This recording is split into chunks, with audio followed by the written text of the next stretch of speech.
"We don't want someone filthy living here," my son's wife said the moment she saw my boots. I had spent 43 years building a farm from the ground up, and somehow, in less than 10 seconds, she reduced my entire life to a pair of dusty leather boots. I stood in the doorway of their luxury high-rise apartment, holding a single suitcase, while the elevator doors slid shut behind me. My son Daniel laughed nervously, as if the comment were some harmless joke. His wife, Vanessa, simply folded her arms and waited for me to react. I didn't. I just smiled. At 68 years old, I had learned that people often reveal exactly who they are when they believe they have the upper hand. "Welcome to Chicago, Mom," Daniel finally said. The words sounded forced. Not warm. Not excited. Just necessary. I nodded and stepped inside. The apartment was beautiful. Floor-to-ceiling windows overlooked the skyline. The marble floors reflected the afternoon sunlight. Everything looked expensive. Everything looked polished. Everything looked like a place where a woman who spent most of her life driving tractors and fixing fences didn't belong. Vanessa glanced down at my suitcase. "You can leave that by the guest room," she said. "And maybe wipe your shoes first." Her tone was sweet enough to fool a stranger. It didn't fool me. My granddaughter Sophie appeared from around the corner. "Grandma Evelyn," she shouted before throwing her arms around me. For the first time that day, I felt my shoulders relax. Sophie was 13 now, tall and bright-eyed, with the same gentle smile her grandfather used to have. "I'm glad you're here," she whispered. Vanessa immediately interrupted. "Sophie, let your grandmother settle in." The girl stepped back. I noticed the disappointment on her face. I noticed a lot of things that afternoon. I noticed how Vanessa inspected the shopping bags I carried. I noticed how Daniel avoided eye contact whenever his wife spoke. I noticed how carefully they watched me whenever the conversation drifted toward the farm I had just sold. Everyone in town thought I was crazy for leaving Iowa. My neighbors certainly did. But after my husband passed away 3 years earlier, the farmhouse felt quieter every season. The winters felt longer. The evenings felt emptier. When Daniel suggested I move closer to family, it sounded like the beginning of a new chapter. I sold the property. I sold the equipment. I sold almost everything except a few keepsakes and photographs. 43 years of memories packed into one moving truck. Looking around that apartment now, I wondered if I had mistaken an invitation for an opportunity. Vanessa led me to the guest room. It was small compared to the rest of the apartment. A neatly made bed stood against one wall. There was a dresser, a lamp, and little else. "This should be fine for now," she said. "For now?" The words lingered in the air after she left. I placed my suitcase on the floor and sat on the edge of the bed. Through the window, I could see the city stretching for miles. Cars moved below like tiny insects. Somewhere beneath all that concrete and glass, people were rushing through lives I knew nothing about. Back on the farm, I could identify every sound from half a mile away. Here, everything felt unfamiliar. My phone buzzed in my pocket. I pulled it out and looked at the message. It was from Richard Bennett, my attorney back in Iowa. The message was short. "Call me when you're settled. The paperwork is complete." I stared at those words for several seconds before locking the screen. Then I slipped the phone back into my pocket and smiled to myself. Because while Vanessa believed she had welcomed an old farmer into her home, there was one thing she didn't know. Just 3 days earlier, I had signed documents that would change everything. The first week in Chicago felt longer than an entire season back in Iowa. Every morning I woke before sunrise out of habit. For more than 4 decades, I had started my days before the rest of the world. On the farm, that meant feeding animals, checking equipment, or walking the property while the morning mist still hung over the fields. Here, there was nothing to do except stare through a window at rows of buildings and streams of headlights. The city never seemed to sleep. Even at 5 in the morning, distant traffic hummed below like a machine. That never shut off. I tried to make myself useful. I folded laundry one afternoon and found Vanessa refolding everything later that evening.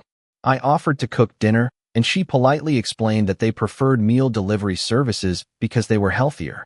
I watered a plant near the living room window and discovered the next day that she had moved it somewhere else. None of these things were serious on their own. Yet together they created a message that became harder to ignore.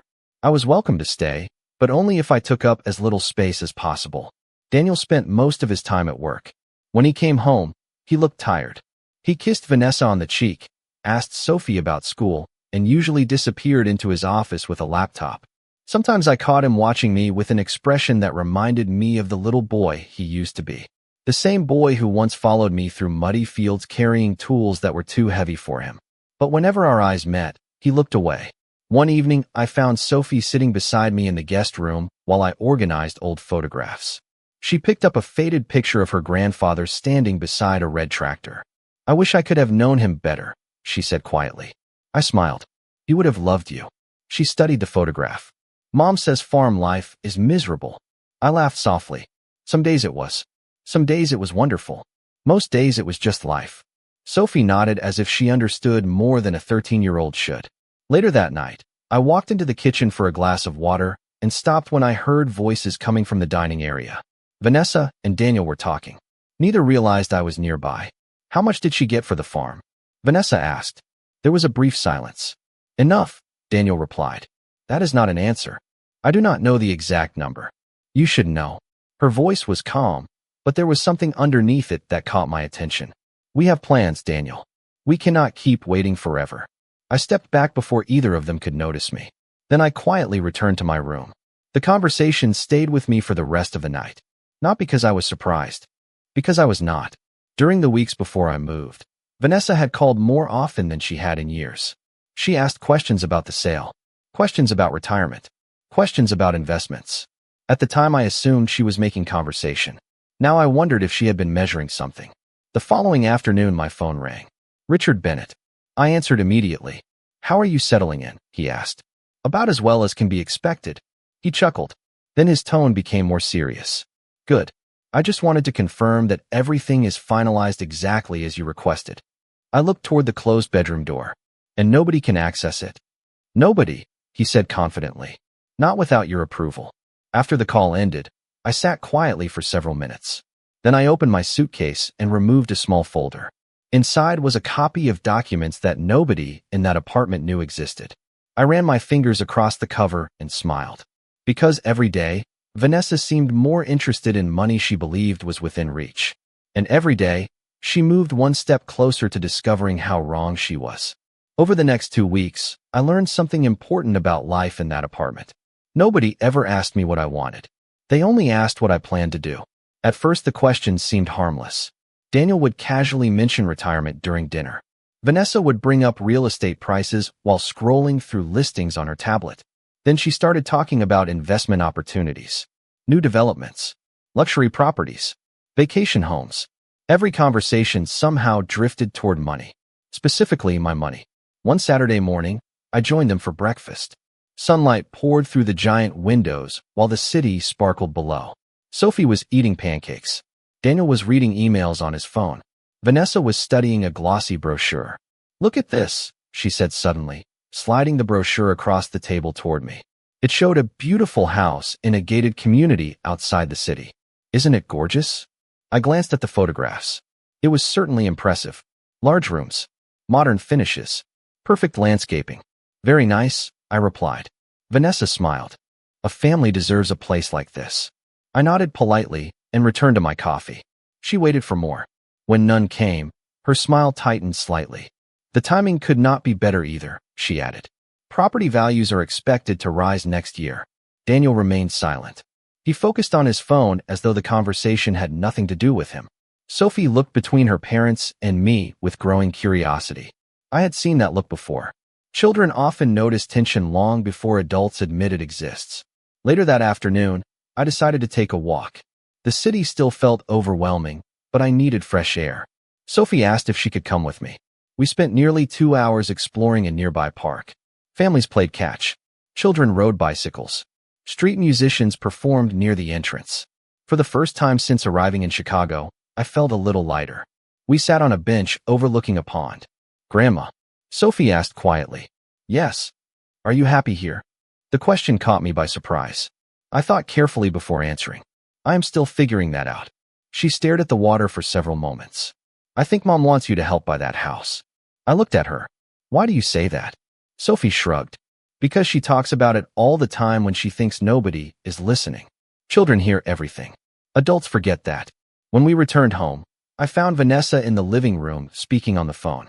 She lowered her voice the moment she saw me. A few minutes later, she ended the call and smiled brightly.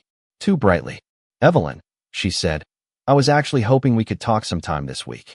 About what? Your future plans. There it was again. Future plans. The phrase appeared so often it was beginning to sound rehearsed. Perhaps, I said calmly. There is still plenty of time. Her disappointment lasted less than a second before she covered it with another smile. That evening, after everyone had gone to bed, I sat alone in the guest room and opened my folder again. The documents remained exactly where I left them. Safe, protected, untouchable. I thought about the years I spent building a life from nothing. The early mornings, the failed harvests, the storms, the sacrifices. None of it had come easily. Yet somehow Vanessa seemed to believe that the money from the farm existed for her convenience. I closed the folder and returned it to the suitcase.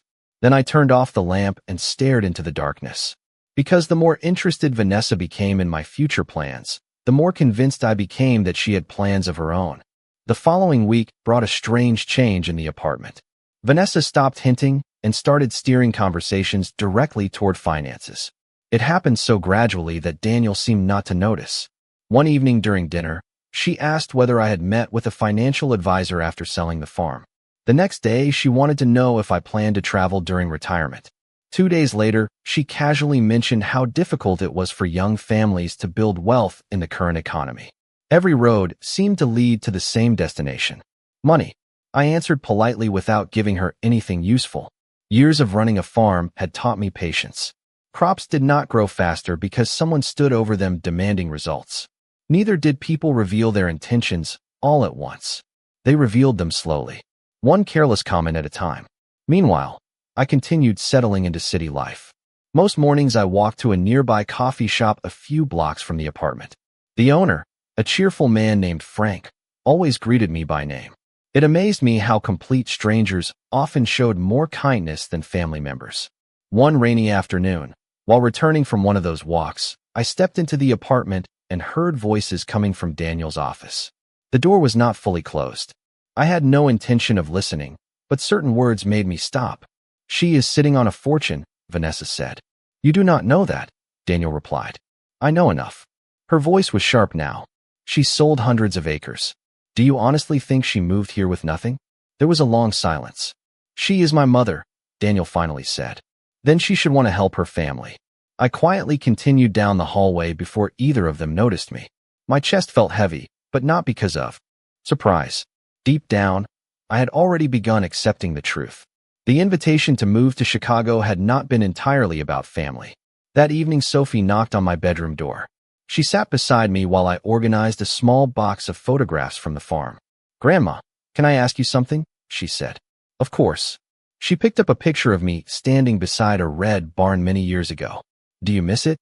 I looked at the photograph. The barn was gone now. The fields belonged to someone else. The life captured in that image existed only in memory. Sometimes, I admitted. But what I miss most are the people who shared it with me. Sophie nodded thoughtfully. Grandpa, yes. She was quiet for a moment. I think he would be proud of you. Those words stayed with me long after she left the room. Later that night, my phone rang again. Richard Bennett. Everything all right? I asked. Perfectly, he said. I just wanted to remind you that next month is approaching. I smiled. I have not forgotten. Good, he replied. When the time comes, everything will proceed exactly as planned. After the call ended, I sat by the window watching lights flicker across the Chicago skyline. Somewhere below, thousands of people hurried through their own struggles and ambitions. Inside the apartment, Vanessa was probably imagining possibilities for money she believed would eventually become available. Daniel was likely convincing himself that nothing uncomfortable was happening. Sophie was the only one who seemed genuinely happy that I was there. I looked out across the city and felt a sense of calm settle over me. Because the more pressure Vanessa applied, the clearer her intentions became. And the clearer her intentions became, the easier it was to wait for the moment when every assumption she had made would finally collide with reality. A few days later, something happened that changed the way I viewed everything inside that apartment. It was a Thursday afternoon. Daniel was at work. Vanessa had gone to meet a friend for lunch. Sophie was still at school. For the first time in weeks, the apartment was completely quiet. I was reading near the window when my phone rang. It was Richard Bennett. His voice sounded different. Not worried. Alert. Evelyn, he said. I thought you should know that someone has been asking questions. I sat a little straighter. What kind of questions? Questions about your assets, your trust, your financial arrangements. I remained silent. Do you know who? I finally asked. Not directly, Richard replied. But whoever it is seems very interested in understanding where your money is and how it can be accessed. I looked out at the skyline. Gray clouds were gathering over the city. Can they find anything? No, Richard said immediately. Everything is protected exactly as you instructed. I just wanted you to be aware. After we ended the call, I sat quietly for a long time. Outside, traffic moved through the streets below. Inside, the apartment felt colder than usual. It was no longer a question of whether Vanessa was interested in the proceeds from the farm. The question now was how far she intended to go. That evening, I noticed something unusual during dinner. Vanessa was unusually cheerful. She complimented the meal. She asked about my walk. She even laughed at one of Daniel's jokes. The performance was impressive, almost convincing. Then she finally arrived at the point she wanted to make. I was thinking, she said while setting down her fork, families should support each other whenever possible. Daniel immediately looked uncomfortable. Sophie glanced down at her plate. I agree, I said calmly. Vanessa smiled. Exactly. That is how strong families build lasting success. Her eyes lingered on me. Waiting. Testing. That is certainly one way to look at it, I replied. For a brief moment, disappointment flashed across her face before she recovered. Later that night, Sophie knocked softly on my door. She stepped inside and closed it behind her. Grandma, she whispered. What is it? She hesitated. I think Mom and Dad are planning something. I carefully set aside the book I had been reading. Why do you think that? Sophie sat on the edge of the chair across from me. Because they keep talking about houses. I listened quietly. Last night they were looking at pictures again, she continued. Mom said everything would work out once certain money became available. My expression did not change, but I felt my suspicions harden into certainty. Did your father say anything? Sophie nodded slowly. He said he hoped everything happened soon. The room fell silent. I could see genuine concern in her eyes. She was too young to be caught in the middle of adult ambitions. Thank you for telling me, I said gently. You did nothing wrong. She looked relieved. Before leaving, she paused near the door. Grandma. Yes. I do not think they understand you very well. I smiled. No, sweetheart. I do not think they do. After she left, I walked to the window and stared out at the city lights. Richard's warning echoed in my mind. So did Sophie's words. Down the hallway, Vanessa and Daniel were probably discussing plans built upon assumptions. Assumptions about money. Assumptions about control. Assumptions about me. They believed they were waiting for the right opportunity. What they did not realize was that I was waiting too. And unlike them, I already knew exactly how this story would end. The next month arrived faster than I expected. Chicago had begun preparing for winter. The trees were losing their leaves and cold winds swept through the streets between the tall buildings. Inside the apartment, another kind of season was changing. Vanessa had become more confident. She no longer hid her expectations very carefully. One evening she announced that a real estate agent would be showing them several properties over the weekend. Just to explore options, she said. Daniel nodded. Sophie quietly rolled her eyes. I noticed everything. During dinner, Vanessa described spacious kitchens, private schools, and large backyards. She spoke as if the future had already been decided. The only detail missing was how they intended to pay for it. A few days later, I received another call from Richard Bennett. This time his voice carried a hint of satisfaction. Everything is ready, he said. Exactly according to your instructions. I smiled. Good. Are you certain you want to proceed? More certain every day. After the call ended, I sat alone in a small coffee shop near the apartment and reflected on the past few months. I thought about the farm. I thought about my husband.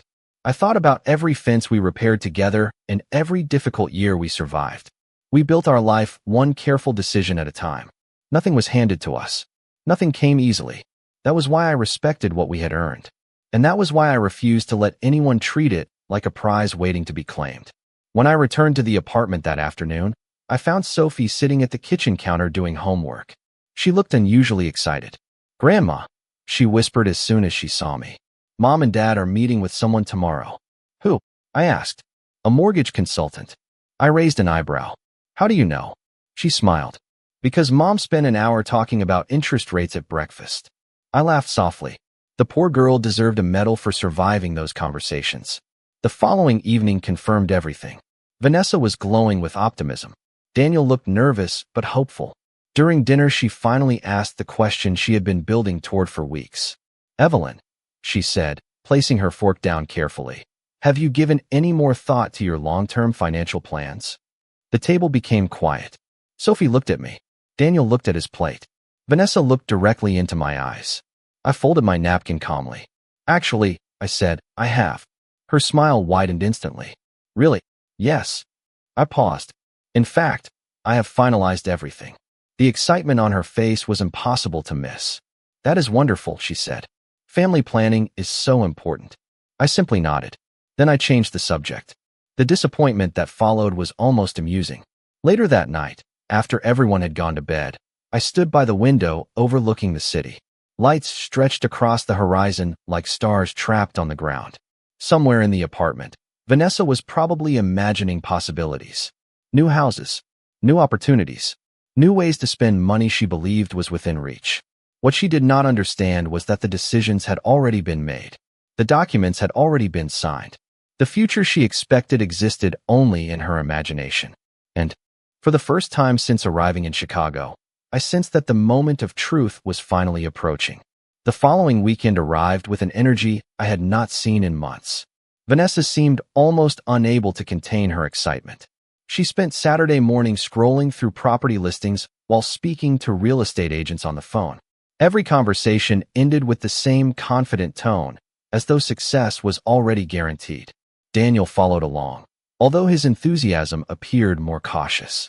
He wanted the future Vanessa described, but uncertainty still lingered behind his eyes. Sophie noticed it too.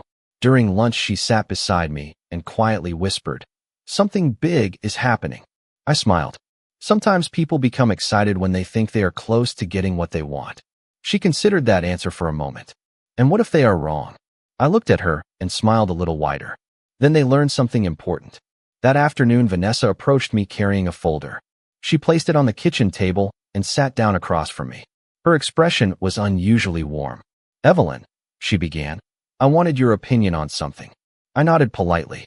She opened the folder and revealed photographs of a large home in a prestigious neighborhood. The house was beautiful.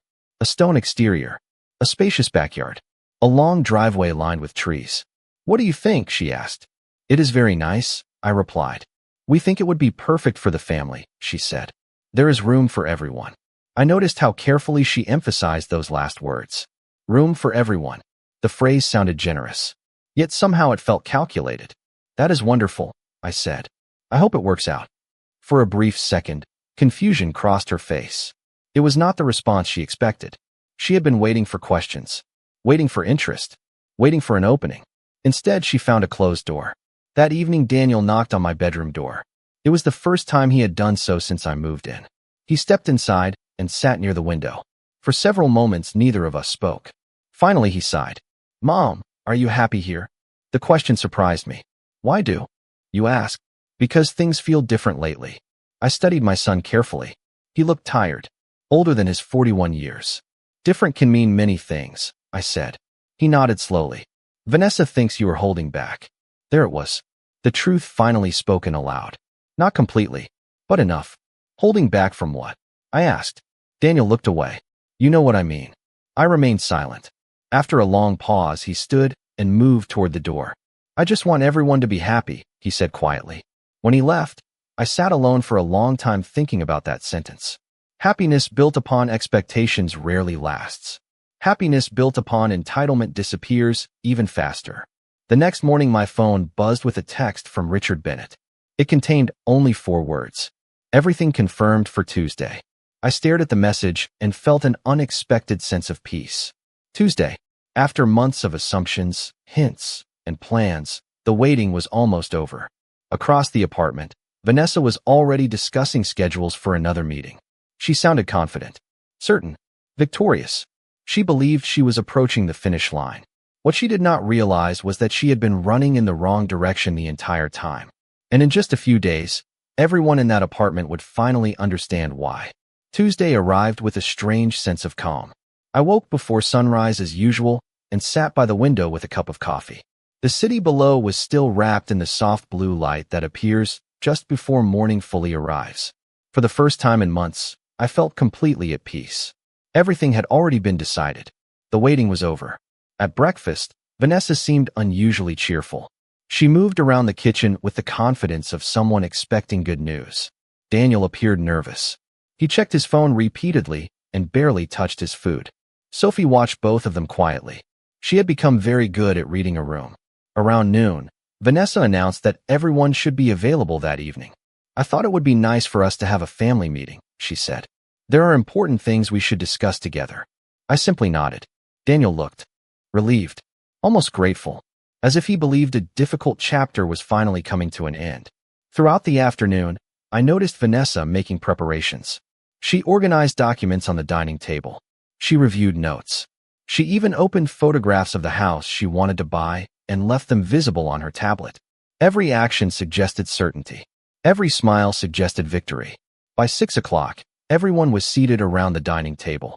The city lights glittered through the windows behind us. Vanessa began speaking almost immediately. "I think this is a wonderful opportunity for all of us to plan for the future," she said. Her voice carried the polished confidence of someone delivering a presentation. "Families succeed when they work together." Daniel nodded.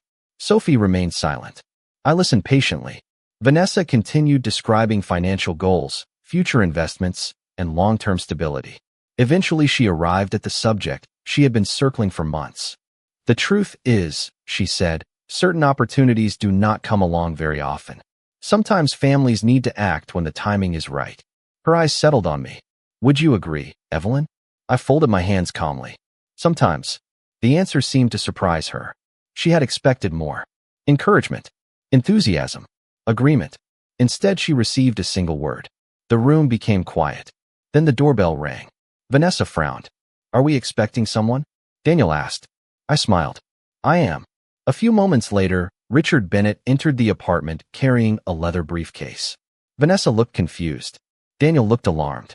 Sophie looked curious. Richard greeted everyone politely before taking a seat at the table. "Thank you for coming," I said. Vanessa stared at me. "What is this?" she asked. Richard opened his briefcase and carefully removed several documents. "Mrs. Parker asked me to be here for a formal review of her finalized estate and financial arrangements," he explained. The room fell silent. Vanessa's confident expression began to fade. Daniel leaned forward. "Estate arrangements?" Richard nodded. "Everything was completed several months ago. Several months ago. Before I ever moved to Chicago. Before the conversations. Before the plans. Before the assumptions." Richard calmly reviewed the documents. Every asset had already been assigned. Every instruction had already been finalized. Every decision had already been made. Nobody interrupted. Nobody smiled. Nobody spoke. As page after page was explained, I watched realization slowly spread across Vanessa's face. The future she had imagined no longer existed. In truth, it never had. The only thing remaining now was for Richard to reveal the final decision. And judging by the silence around that table, everyone understood that the next few minutes would change everything. Richard adjusted his glasses and turned to the final section of the documents. The apartment was completely silent. Even the sounds of the city seemed distant. "Mrs. Parker made these decisions before relocating to Chicago," he said calmly. "All instructions were executed according to her wishes and became effective immediately upon completion." Vanessa stared at the papers as if they might somehow change. Daniel looked equally stunned. Richard continued. "A substantial portion of the proceeds from the farm sale was placed into a charitable foundation that supports agricultural education, family farms, and scholarships for young people pursuing careers in agriculture." Vanessa blinked. "A foundation?" she asked. Richard nodded. "Yes." He turned another page. In addition, a long-term educational trust was established for Sophie Parker. Sophie looked up in surprise. "Me?" Richard smiled warmly. "Yes. Your grandmother wanted to ensure that your future opportunities would never depend on anyone else's financial situation." Tears immediately appeared in Sophie's eyes. Daniel leaned back in his chair, speechless. Vanessa looked as though she had forgotten how to breathe. Richard continued reading. "The remaining assets were allocated to support my retirement, healthcare, housing, and personal needs. Every decision had been documented months earlier. Every signature had been witnessed. Every instruction was final. There was nothing left to debate, nothing left to negotiate, nothing left to influence. The future Vanessa had been planning simply did not exist. For several moments, nobody spoke. Then Daniel finally looked at me. "Mom," he said quietly, "why did you not tell us?" I met his eyes. Because nobody asked what I wanted. The words hung in the air. Simple, honest, impossible to deny. Daniel lowered his gaze. Across the table, Vanessa remained frozen. I did not feel anger toward her anymore. Only clarity. For months she had looked at me and seen an account balance. She never bothered to see the woman who spent 43 years building something meaningful. She saw numbers. I remembered people. I remembered sacrifices. I remembered my husband standing beside me during difficult seasons. I remembered every sunrise over those fields. Those memories were worth far more than any property listing. Richard carefully closed his briefcase. His work was done. Sophie suddenly stood and walked around the table. Then she wrapped her arms around me. "Thank you, Grandma," she whispered. I hugged her back and smiled. Use it wisely. That night, after everyone had gone to bed, I stood once again beside the apartment window overlooking Chicago. The city lights stretched endlessly into the distance. But this time, everything felt different. Not because I had won something. Because I had finally stopped carrying expectations that no longer belonged to me. 2 weeks later, I moved into a small cottage outside the city. It sat on several peaceful acres surrounded by open sky and quiet fields. Not a large farm. Not a grand estate. Just enough land for a garden, a few fruit trees, and a life that felt like my own. Sophie visited often. Sometimes we planted flowers together. Sometimes we sat on the porch and talked for hours. Daniel came too. Slowly. Awkwardly at first. Then more sincerely. Trust did not return overnight, but at least honesty had finally entered the room. As for Vanessa, she remained polite whenever we met. Very polite. Perhaps disappointment had taught her something. Perhaps it had not. Either way, that lesson was no longer mine to manage. One evening, nearly a year later, I sat on my porch watching the sunset paint the horizon gold. The air smelled of fresh soil and autumn leaves. For the first time, in a long while, I felt completely at home. I had traded one chapter of my life for another. Not because someone pushed me there. Not because someone expected something from me. But because I finally understood a simple truth. The people who truly value you never measure your worth by what you can give them. They value you because of who you are. And that lesson turned out to be worth far more than any farm ever could.